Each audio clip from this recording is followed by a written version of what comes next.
Hello everybody, Minecraft Gamer here. At ngayon ay papakita ko sa inyo ang Minecraft Pack Edition Dispenser Mod. Ito ay dina-download. Tingnan nyo na lang sa baba. Link dyan sa baba. Makikita nyo kung saan ito ay din-download. At ngayon ay pindutin natin itong tool dito sa taas. Pindutin Manage Mod P Scripts. At antayin nyo mag-loading, walang maiinip. Okay, import local storage. At pipindutin dito ang my favorite. At ayan ang dispenser mod. Okay, dispenser mod. Back.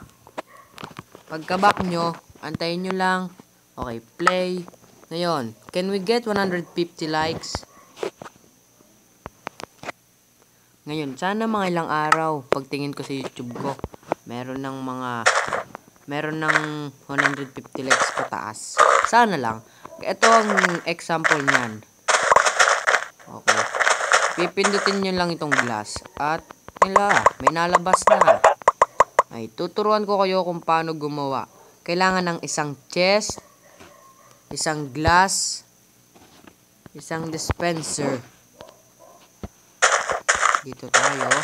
Maglagay ng isang dispenser, isang chest, at isang glass. At ilalagay nyo dito sa loob ng chest kung ano man ang gusto nyong ilagay dito sa dispenser. Halimbawa, maglalagay tayo ng diamond. Okay, diamond. Nasaan ba yung diamond? Ito na lang pala. Emerald. Ito na lang emerald. Emerald. Emerald pala. Ayan. Pagkalagay nyo dyan, wala. Meron na kayong unlimited emerald.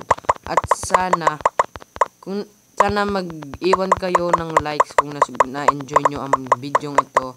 Sana subscribe kayo. At maraming salamat sa panonood nyo. Thanks for watching. I love you all. Goodbye.